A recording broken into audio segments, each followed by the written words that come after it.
The idea for starting Capital City Village really had 3 points that came together. First was watching my own parents age.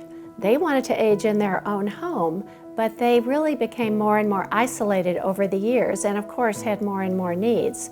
Second, we have a very large Sunday school class that I'm a member of, and for the last 20 years we've been talking about aging, and we said, how should we do this? How could we support each other as we age? And now the third leg is an article appeared in the New York Times talking about the very first village in the United States, Beacon Hill Village in Boston. We decided it was such a simple idea to put a group of people together that would then support each other as they aged, and they could live wherever they wanted to. I feel Austin's the right place for a village because I live here and I wanted to stay here. And like most of my friends and just associates, we want to live in our own homes. We really have 3 levels of members. We have members that join to help financially. We have people that want to be active, and we have people that really need some help. The overriding magic of Capital City Village is relationship. And some people easily move into these relationships, some people it's more difficult. And so we really work to include everybody with relationship building with a cross-section of our members, and it is really a wonderful community. The strong points of Capital City Village are the people. They are also the organization of our staff, which allows us to meet a huge variety of service needs.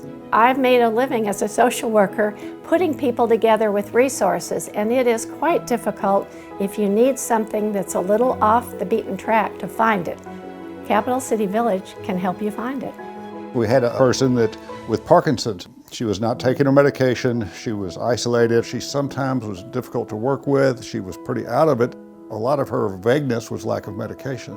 And one of the things we do is medical advocacy. So we went with this woman to the doctor, we got the medication straight. Most people said she would never make it this far. And so to see people blossom and grow is probably the neatest thing that I see Capital City provides. When we address social isolation, people get healthier, both mentally and physically, and they have a greater sense of well-being. We're pleased to be here for 10 years. And the next 10 years, I think we would like to grow a bit. We would also, I think, like to be more involved in the community. Once people in the community understand what we're doing, they're really excited. Very few people say that's not important. And so we'd like to see continued growth because Texas and Austin has the fastest aging older population in the United States, and we would like to serve them. And the key to making that service work is to have volunteers in each segment of the city. And so we have gradually been able to do that. That is a work in progress. Seeing people grow and blossom through the process of Capital City Village and relationships and community building is a wonderful thing to see. And we do it by not giving up, by inclusion, and we find that our programs and activities provide a wonderful outlet to get them re-involved as important citizens of our community.